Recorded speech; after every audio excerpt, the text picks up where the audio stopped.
A preservação ambiental em áreas urbanas tem ganhado novos contornos com decisões judiciais recentes.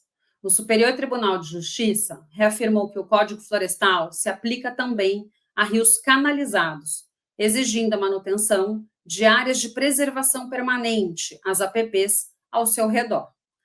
Essa medida impacta diretamente empreendimentos e imóveis em zonas urbanas consolidadas, gerando debates sobre segurança jurídica, viabilidade e custos. Hoje, conversaremos com o advogado Vinícius Laender sobre os efeitos dessa decisão e os desafios que ela impõe. Logo após a nossa vinheta.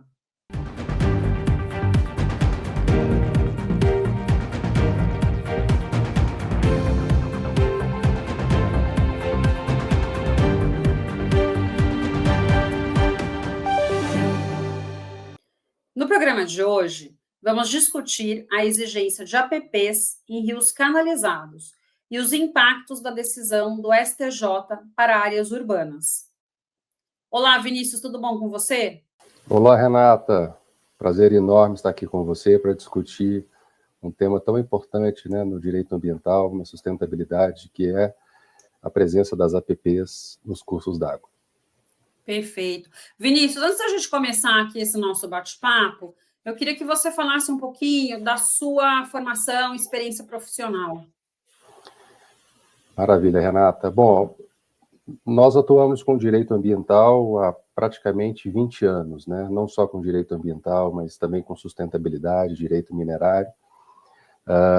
E ao longo da nossa caminhada, nós já atuamos em companhias abertas, companhias fechadas, empresas nacionais, multinacionais, escritórios, né, que é o segmento que a gente tem se dedicado atualmente.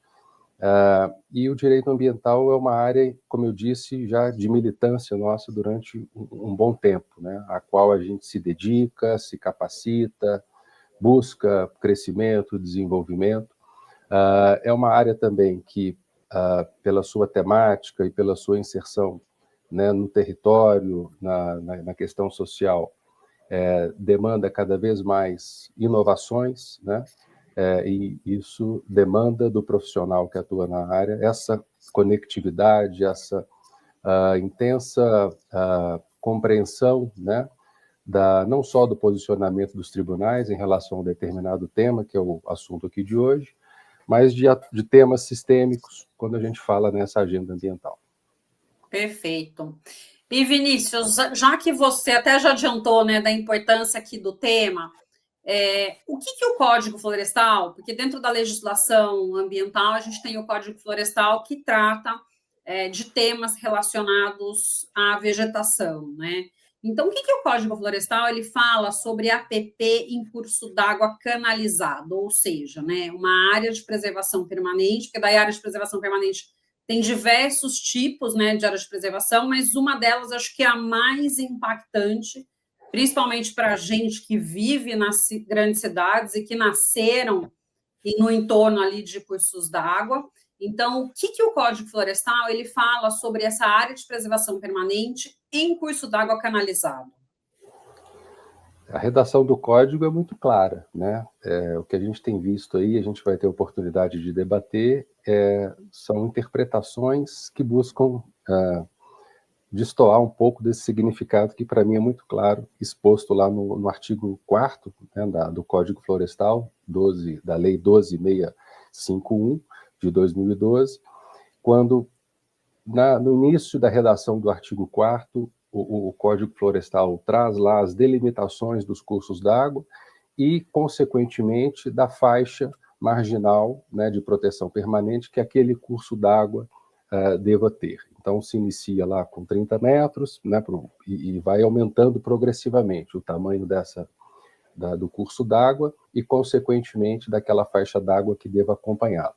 Agora, respondendo objetivamente, Renata, a sua pergunta sobre área urbana consolidado, quando a gente se debruça sobre o parágrafo 10 do artigo 4º do Código Florestal, a gente encontra o regramento, né, sobre a presença de áreas de preservação permanente em áreas urbanas consolidadas. Então, a regra geral é que todo curso d'água, seja ele canalizado ou não, ele deve estar acompanhado da sua respectiva área de preservação permanente. E as áreas consolidadas, portanto, aqueles códigos canalizados, idem, né? E aí, por se tratar de um curso d'água que está presente num determinado território, numa determinada localidade, às vezes com uma formação, né, hídrica mais robusta, outras menos robusta, a gente tem, por disposição legal, a presença, a participação dos dos conselhos estaduais, municipais e distritais do meio ambiente nessa engenharia, vamos dizer assim, né? Então, quando o Código Florestal determina como regra geral a presença dessas áreas, nas áreas urbanas consolidadas, a regra é a mesma, né? Então, é possível que os municípios, né, através dos conselhos municipais, e também o Estado, através dos conselhos estaduais, definam faixas marginais distintas daquelas estabelecidas que eu comentei há pouco lá na regra geral do artigo 4º, né? E aí é importante que, ao estabelecer essas distinções, é importante verificar a questão da não ocupação das áreas, né, com riscos de desastres, a observância das diretrizes dos planos de recursos hídricos, dos planos de bacia no contexto maior, ou até mesmo dos planos diretivos dos municípios, né? E, por fim, a previsão de que as atividades e os empreendimentos a serem instalados observem aqueles casos típicos, né, de utilidade pública, interesse social e baixo impacto ambiental. Uhum. E, Vinícius, você mesmo mencionou, né, da problemática dos diversos entendimentos que isso acaba trazendo. Qual foi o entendimento que o STJ trouxe na decisão recente sobre o tema? Perfeito. O STJ, Renata, em sede do julgamento do recurso especial 2105.639, e aí é importante a gente frisar esse número aqui para a nossa audiência, porque já houve uma manifestação anterior do mesmo tribunal em relação a esse tema em meados de 2021. E o que a gente tem agora, em 2025, meados de julho, salvo engano, é a reafirmação, né, exatamente, de um entendimento que já foi exarado antes e que, de forma muito clara, reforça o texto que eu tenho defendido aqui, que é muito transparente em relação a essa obrigatoriedade, né? O STJ entendeu que o Código Florestal deve ser aplicado para delimitação da extensão da faixa não edificável, né, que é aquela faixa de permeável, a partir das margens de cursos d'água em áreas urbanas consolidadas, inclusive em casos de canalização, porque há entendimentos, e aí o caso exemplificativo deste recurso especial, ele é do estado de Santa Catarina, é que, poxa, aquele curso d'água que já está em área consolidada, canalizado, na visão de quem pensa assim, já sem a função ambiental, né, o que não é correto, ele estaria dispensado de observar aquele regramento da faixa marginal que a própria lei estabelece. Então, o STJ veio esclarecer, né, mais uma vez, a obrigatoriedade dessas áreas permeáveis de preservação permanente ao longo desses cursos d'água, inclusive canalizados, por meio do entendimento da primeira turma, que tem se posicionado de forma muito clara em relação à reafirmação do Código Florestal no território, né, através dos princípios todos que já conhecemos do direito ambiental, em, portanto,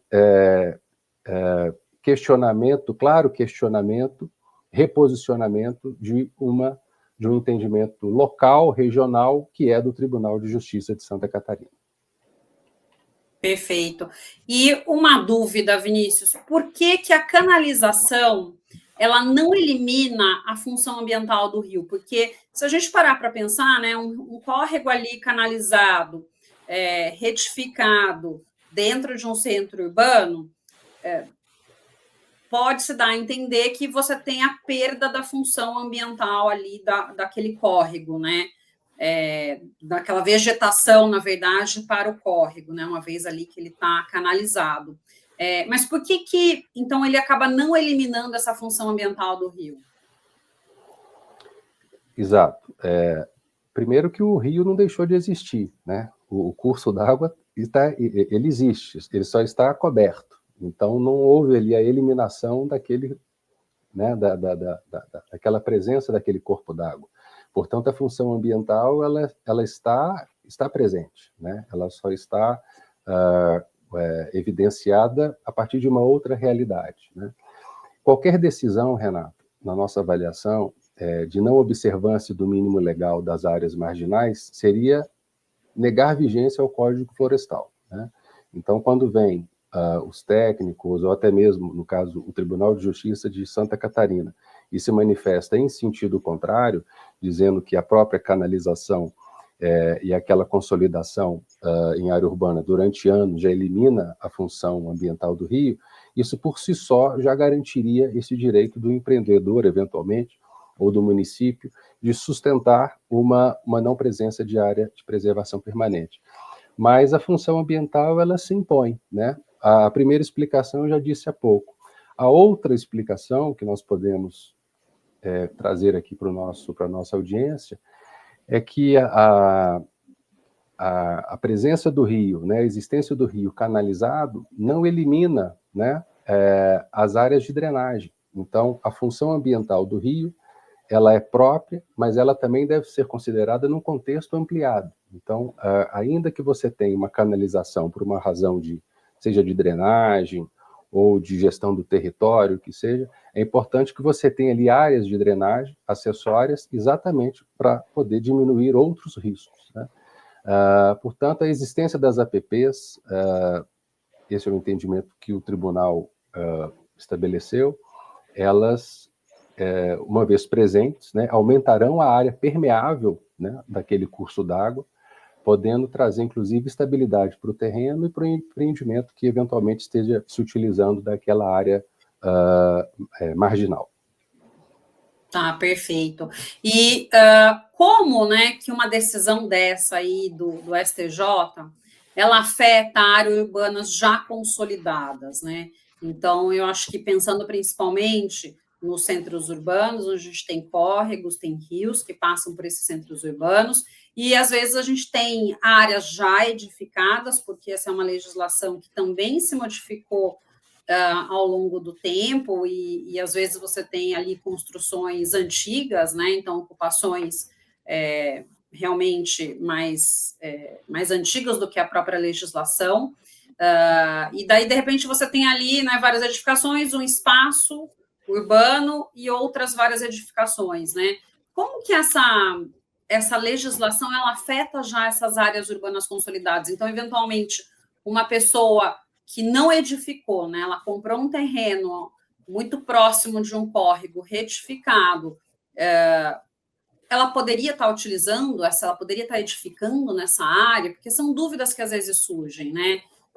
Principalmente numa área urbana já consolidada. Exato. O relator do recurso, Renato, ele foi muito claro, né? O ministro Gurgel de Faria, ele apontou que a tese, né, que foi discutida e votada, determina que o artigo 4º do Código Florestal, combinado com o parágrafo 10, que nós tratamos há pouco, ele seja aplicado a qualquer curso d'água. Então, não havendo exceção para os canalizados. Então, essa decisão, ela afeta diretamente as áreas já consolidadas. E aí é importante nós compreendermos o caso concreto a partir não só dessa disposição do Código Florestal, mas também, eventualmente, das outras normas, né, por se tratar de legislação concorrente. Então, é importante ter aquele olhar para a legislação do Estado e legislação do município, né? A disponibilidade de uma área para fins de edificação, né, com a presença de um curso d'água naquela área, não pode afastar, esse é o entendimento do tribunal, o estabelecimento dessa área permeável, né? Então, é possível fazer a edificação, mas deve ser respeitada a obrigatoriedade dessa faixa marginal. Perfeito. Mesmo que fique estranho, né, Vinícius? Mesmo que, de repente, você tenha uma edificação que, quando foi feita, a legislação falava em 5 metros e hoje ela fala em 30 metros, mesmo que tenha essa diferença em termos de uso. Exatamente, porque aí tem que ser avaliado o momento, né, de solicitação daquela licença, de concessão daquela licença e também a lei vigente à época dessas solicitações. Tá. E você mencionou, né, numa das suas falas aqui, a respeito até da questão das normas, né, de um eventual conflito, até que caberia, dentro ali do Código Florestal, aos estados e aos municípios, eventualmente, legislarem sobre algumas questões, né? Quais os principais conflitos que, de repente, a gente pode ter entre essas leis estaduais e o Código Florestal? Porque me parece que existem já alguns conflitos nesse sentido, né? Existem, Renata, e são vários.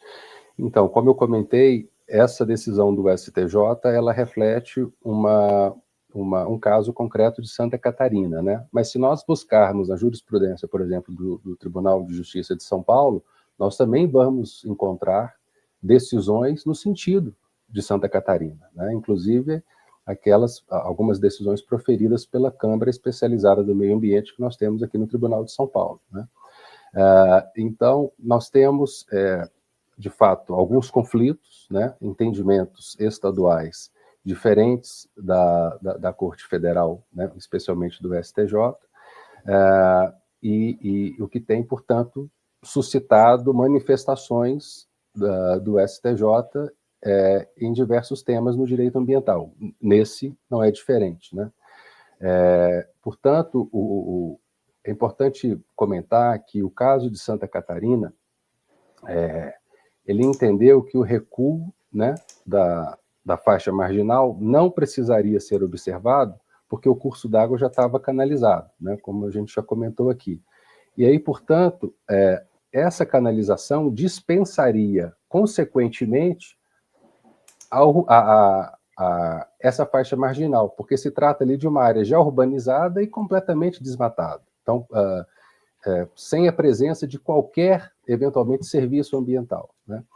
E quando a gente olha para essa tese da Justiça, do Tribunal de Justiça de Santa Catarina, né, que reforçou o pedido inicial, né, a verdade é que a gente tem, portanto, uma novação jurídica por parte do tribunal. E aí vem a questão do conflito que você comentou, você trouxe na sua pergunta.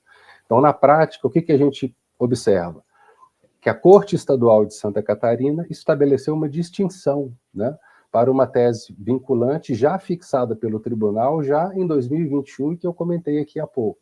Então, isso tem acontecido frequentemente, a gente sabe que Santa Catarina passa por um boom imobiliário muito forte, não só a cidade lá de Balneário Camboriú, mas outras ao longo da costa e até mesmo no interior.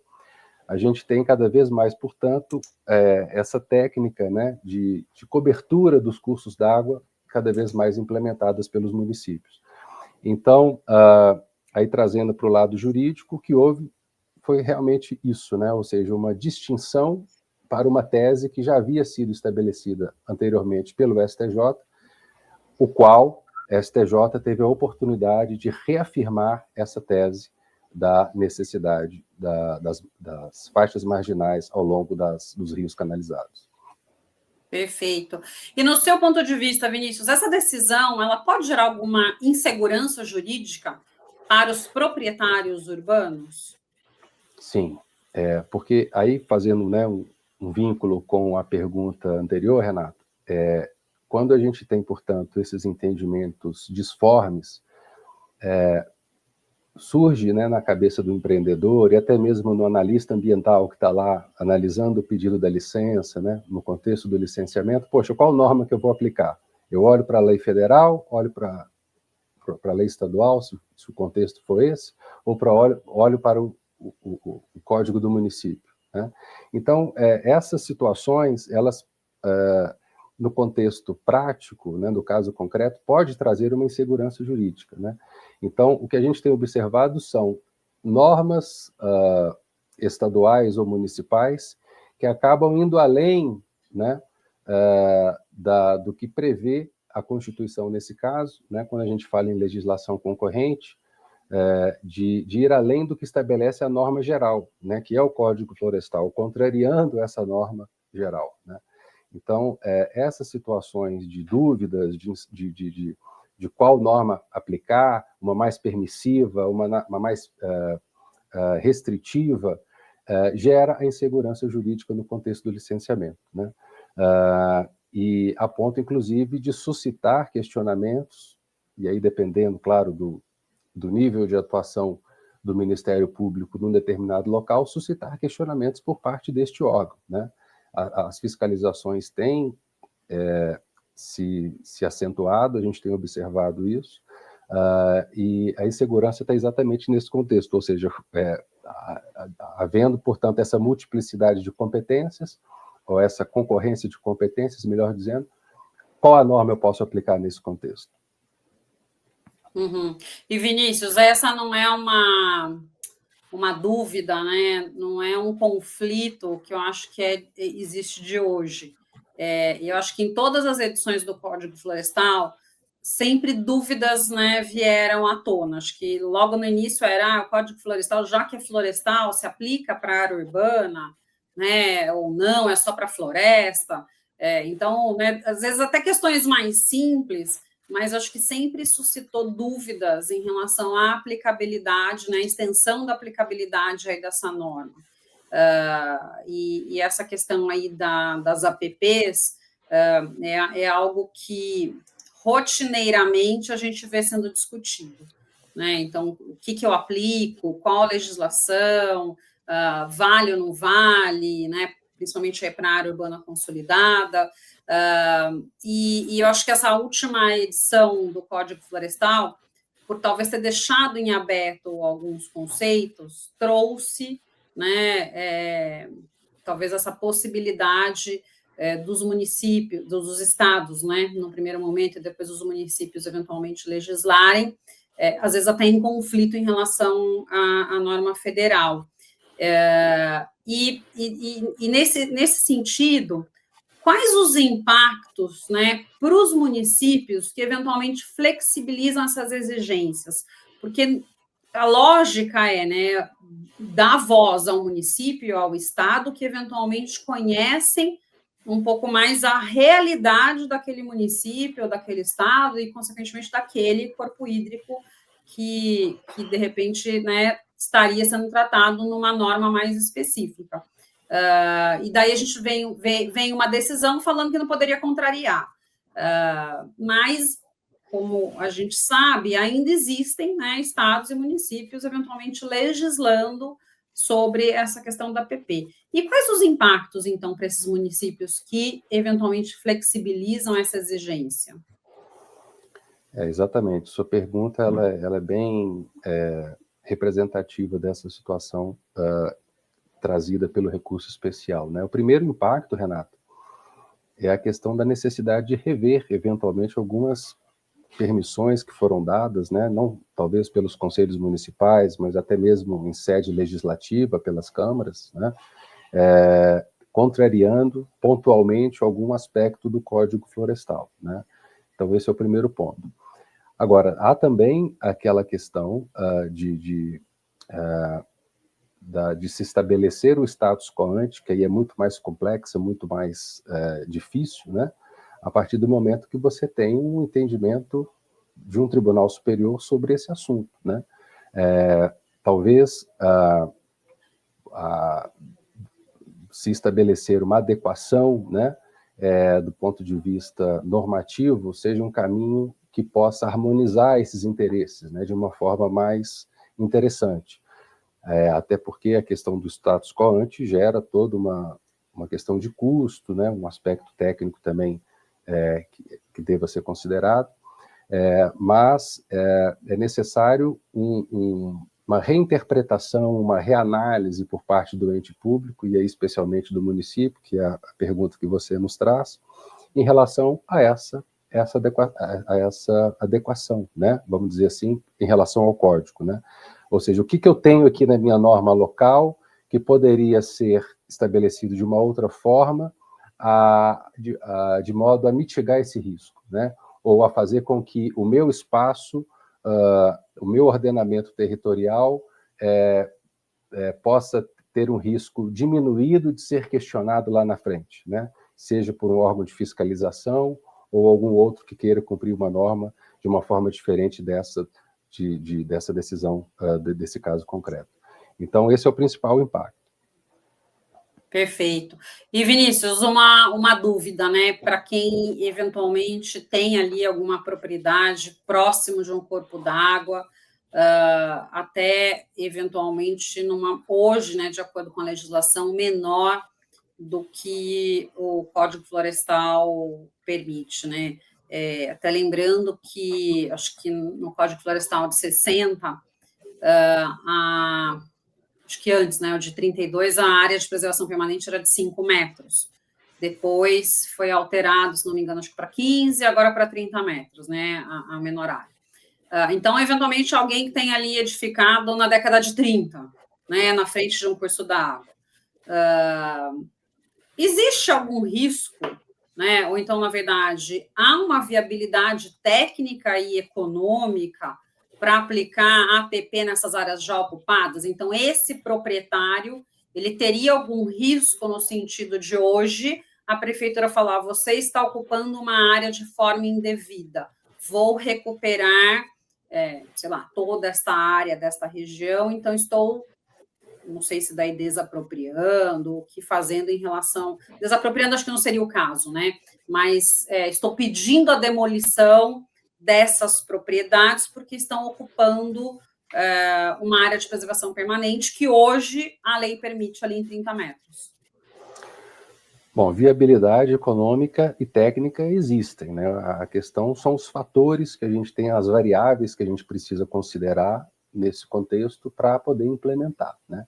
Mas antes de até avançar na resposta dessa pergunta que você nos traz, Renata, e aí fazendo uma relação com a questão anterior, que me vem à cabeça agora, há um movimento, né, e a gente viu isso agora na questão do licenciamento, de se reforçar cada vez mais a autonomia do ente local, né, no licenciamento, nas análises em geral. Por exemplo, o Código Florestal trouxe essa prerrogativa, né, dos conselhos municipais e estaduais deliberarem sobre essa questão das APPs em cursos d'água, mas o que a gente vê na prática é que, à medida que o ente local, que, como você bem colocou, conhece a realidade ambiental, por estar mais próximo e por fazer a gestão daquele espaço, não tem, às vezes, utilizado dessa prerrogativa da melhor forma, né? E aí a gente acaba tendo, portanto, um abuso, um excesso, né, por parte daquele ente em relação àquela prerrogativa de cuidado, de boa gestão, de eficiência, de precaução, de prevenção que lhe foi atribuída pela norma, né? Mas aí, entrando, portanto, na questão da viabilidade técnica, a gente tem visto alguns movimentos ao longo aliás, ao redor do mundo, de restabelecimento daquele corpo d'água, né? Então, bom, viabilidade técnica, a gente sabe que do ponto de vista de engenharia, de arquitetura, aquilo pode acontecer. Agora, precisam ser avaliadas as variáveis, né? Como eu comentei, ou seja, que tipo de empreendimento que está ali estabelecido, você já tem ali habitação também já consolidada, do ponto de vista econômico, qual é o custo que se tem para poder adequar aquela realidade social, ambiental, ao regramento do Código Florestal de hoje, que, como você bem comentou, é muito mais permissivo, mais restritivo do que as legislações anteriores. Então, é preciso sopesar, no caso concreto, todas essas situações, né? E é importante lembrar também, Renata, que os recursos são escassos, né? Nem sempre será possível dispor de um recurso, ou parte do recurso orçamentário, tendo em vista as demais necessidades da sociedade, né? Quando a gente olha, portanto, para o orçamento público, né?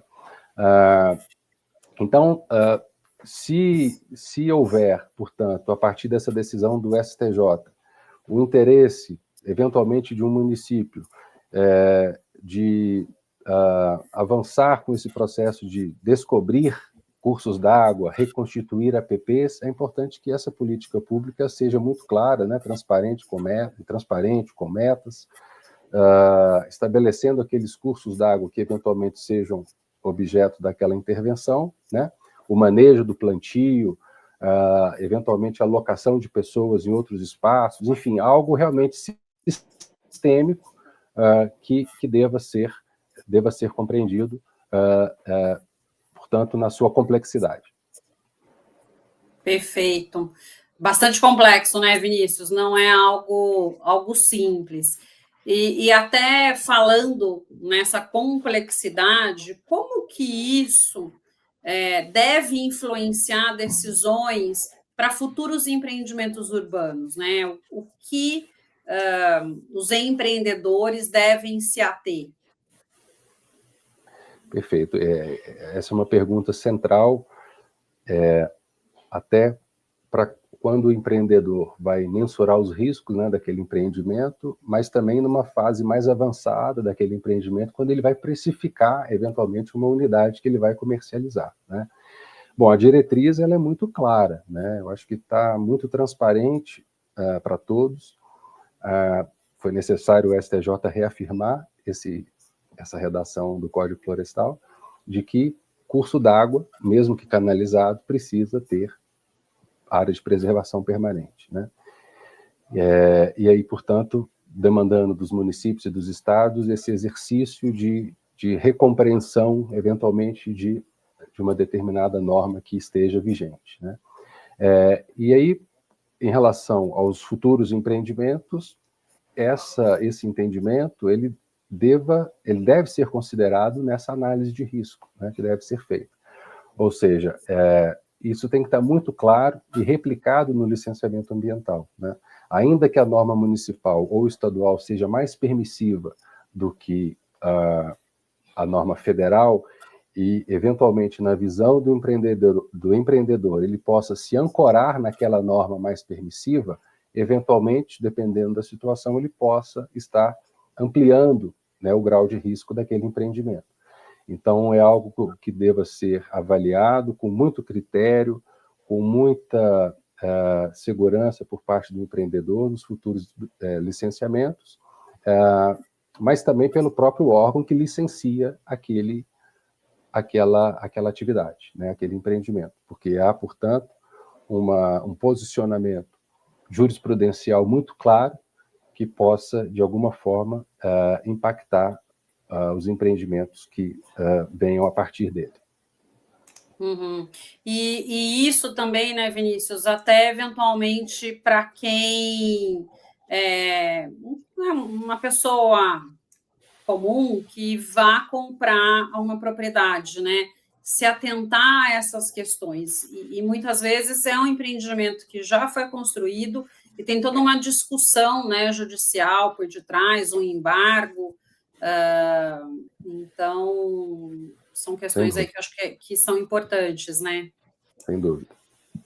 Tá. Vinícius, uma outra dúvida, né? Eu acho que tem cidades mais antigas, acho que São Paulo, né? Acho que talvez a mais antiga que, não a mais antiga do Brasil, mas, né, é uma cidade bastante antiga. O Teatro Municipal da cidade, ele está numa área onde passa o rio Anhangabaú. Como que fica nesse caso, né? Você tem uma questão histórica, você tem essa decisão sobre a APP, e acho que é uma situação que ocorre em muitos municípios brasileiros, né? Até recentemente, a COP que foi feita em Belém, e em Belém você tem ali o rio, né, de uma proporção enorme, uma APP que deveria também ser de grande magnitude, de acordo até com o Código Florestal, mas a gente não vê na prática isso acontecendo. Mas que são ocupações ali antigas. O que prevalece, né? Até para deixar claro, com conceitos, acho que mais práticos, aqui para a nossa audiência. Nesse caso, o que prevaleceria? Perfeito. É curioso que você traz um exemplo que ele é completamente histórico, né? E aí, dependendo da vertente que se possa ter aqui, da compreensão que se possa ter aqui a partir do que a gente está tratando, se discutir a possibilidade de desconstituir, né, vamos dizer assim, o Teatro Municipal e deixar de recobrir o córrego do Anhangabaú, trazendo ali aquele visual, né, o refazimento, vamos dizer assim, do curso d'água e da sua área de preservação, né? Isso, numa vertente, até poderia ser discutido, mas os interesses são múltiplos e precisam ser conciliados, né, Renata? Então, a gente já tem aí algo, portanto, consolidado do ponto de vista histórico, por mais que seja possível se trazer, né, a rediscussão da memória, o direito à memória daquele curso d'água histórico ali do Anhangabaú, que originou ali a consolidação do Centro Histórico de São Paulo, etc., mas o fato é que você já tem, por outro lado, outros interesses já estabelecidos e igualmente consolidados, né? Então, de fato, é algo que precisa ser considerado, né, no seu contexto, de forma ampliada, sistêmica, né, mas respeitando também determinadas situações já estabelecidas, né? Fica muito mais viável se estabelecer, né, e se cobrar a vigência de um dispositivo da lei, que é especialmente esse que a gente está tratando aqui, do Código Florestal, quando você tem ainda uma área com espaço, né? Isso é evidente. Agora, quando você tem ali já, num contexto, múltiplas consolidações, de fato, isso vai cada vez mais diminuindo, né, as possibilidades. Uhum. É bastante complexo, né? E você estava até falando, eu lembrei aqui que, assim, antigamente não se tinha, né, esse cuidado, esse pensamento crítico em relação à questão ambiental, proteção, e muitas vezes, né, até áreas mais pantanosas, alagadas, realmente elas eram às vezes drenadas, você secava para trazer uma urbanização para a área, né? E me veio um caso de Belém, onde a santa, né, o Círio de Nazaré foi encontrado no rio. Esse rio ele foi drenado e hoje ele também está completamente canalizado, né? Aonde a santa foi realmente encontrada e que deu toda a origem, né, para a cidade, que a fé das pessoas e tudo mais. Então, são questões que são históricas, né, que muitas vezes a gente não tem como reverter, mas é complexo, né, Vinícius? É bastante complexo. Porque é muito simples, às vezes, né, uma determinada concepção que se tem de uma realidade ambiental, uma pessoa que tem uma determinada concepção, bravejar e dizer, não, o Código Florestal estabelece dessa forma, mas é preciso ter aquela tranquilidade, né, de observar a norma jurídica no contexto, né, que está sendo ali buscado, né? Então, de fato, é complexo, precisa ser analisado caso a caso. Essa decisão do STJ, embora ela seja aplicada no caso concreto, ela não pode ser também replicada a todos os casos que nós temos no Brasil, né? Eu acho que é algo que precisa ser considerado, a dimensão dessa decisão. Porque se você acaba impactando, vamos pensar novamente, né? Dei o exemplo aí do Vale do Anhangabaú em São Paulo, mas vamos pensar nas marginais, né? Pinheiros e Tietê. O que você faz com as marginais? Então, são questões ali que estão postas, né? Que foram postas há anos atrás e que para você ter uma alteração é bastante complexo isso. E uma outra coisa, acho que só para a gente também esclarecer aqui para a nossa audiência, a questão dos portos fluviais, né? Dentro desse contexto aí das APPs, porque quando a gente fala em APP, a gente fala que é uma área realmente preservada e que você não pode ter nenhuma ocupação. Mas tem alguns casos, quando, né, existe um porto ali fluvial, você precisa ter uma invasão, uma ocupação aí em parte dessa área, até para você ter a operação, né? Como que a legislação vê isso? Como que fica essa questão?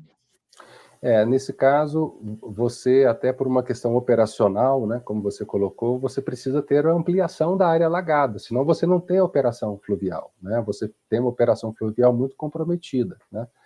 E aí, de fato, o alagamento, ele acaba sendo necessário pela própria viabilidade do empreendimento. Então, assim, é algo, de fato, que possa inicialmente parecer desconexo, mas, na verdade, não é, né? O que a gente tem visto é que as autorizações têm sido concedidas, né, para se estabelecer essas áreas alagadas dentro do percentual que a operação exige, mas têm sido estabelecidas condicionantes, né, cada vez mais severas, cada vez mais vinculadas a essa intervenção, para poder mitigar ali, eventualmente, aquela intervenção, né? Então, isso eu tenho observado nas licenças ambientais, principalmente em âmbito federal, né? Em São Paulo a gente tem um caso ou outro, mas uma atuação muito mais incisiva do IBAMA em relação às condicionantes para viabilizar os empreendimentos fluviais. Uhum. E dentro da própria norma, né, acho que existe a excepcionalidade para os casos em que né, o governo ele entende que aquela área é uma área de utilidade pública, tem um interesse social ou é de baixo impacto. Então, acho que a norma, né, traz essas questões. A excepcionalidade já está contida lá, né, Renata? Isso mesmo. Bom, Vinícius, eu acho que é um tema aí que, se deixar, a gente fica horas aqui falando, porque é um tema que a gente se depara o tempo inteiro, pela própria complexidade que eu acho que a gente trouxe aqui. Mas, para a gente finalizar essa nossa conversa, eu queria que você deixasse uma mensagem para a nossa audiência. Com grande prazer. De fato, é um tema que não é simples, né? Um tema delicado, um tema que precisa, de fato, ser compreendido dentro de uma questão sistemática, né? Mais ampla, como a gente tem comentado aqui. E, na nossa visão, essa tem sido, inclusive, a manifestação do STJ, né? A reafirmação do tribunal, a interpretação das leis federais a partir do STJ tem demonstrado isso, ou seja, quando a gente fala de questões de direito ambiental, a gente tem observado, portanto, uma interpretação mais sistemática, né? Às vezes, não de fácil aplicação, né? Mas a gente tem ali, portanto, diversas nuances do direito ambiental sendo trazidas no contexto decisório, tá? É importante, é fundamental que o empreendedor esteja atento a esses posicionamentos da jurisprudência, né? Eventualmente fazendo um retrabalho, uma rediscussão em âmbito local ou em âmbito regional, dependendo da sua área de atuação, mas sempre atento a essa movimentação da jurisprudência, né? Uhum. E trazendo uma perspectiva talvez mais local, de reconexão das pessoas com determinado ambiente, tem crescido cada vez mais esse movimento de descobrir rios, né? No Brasil ainda um pouco incipiente, no exterior a gente vê de uma forma mais intensa, né? Mas é uma ferramenta que se bem utilizada, se considerada, né, no seu aspecto regulatório, vamos colocar assim, de imposição de obrigação para o empreendedor, algo que seja factível de ser implementado, é uma poderosa ferramenta de ESG, porque você vai ter, ao mesmo tempo, um curso d'água canalizado com a existência das APPs, então você vai ampliar essa área de drenagem, vai aumentar a permeabilidade daquele solo, né? Consequentemente, você pode diminuir muito o risco de enchente ou de outras situações que possam trazer prejuízos para aquele território. Eventualmente, aquela questão cênica que a gente também tem muito presente nos licenciamentos, possa até mesmo impactar positivamente um determinado empreendimento ou uma determinada área. Portanto, é algo que possa, embora diminua a área edificável, mas ele pode aumentar, gerar valor sob uma outra perspectiva, né? E, portanto, trazendo esse aspecto de governança, de gestão do território, quando a gente fala de tema ESG. Mas obrigado pela oportunidade de poder discutir esse tema com você e fico à disposição para eventuais dúvidas. Maravilha, Vinícius. Eu que agradeço aqui a sua participação no programa de hoje e já deixo o convite para que você volte mais vezes. Obrigado, convite aceito. Bom, gente, no programa de hoje eu conversei com Vinícius Laender, advogado especialista em direito ambiental. Muito obrigada a você que nos prestigiou até aqui. Deixe seu like, se inscreva em nosso canal e compartilhe. Nos vemos na próxima semana.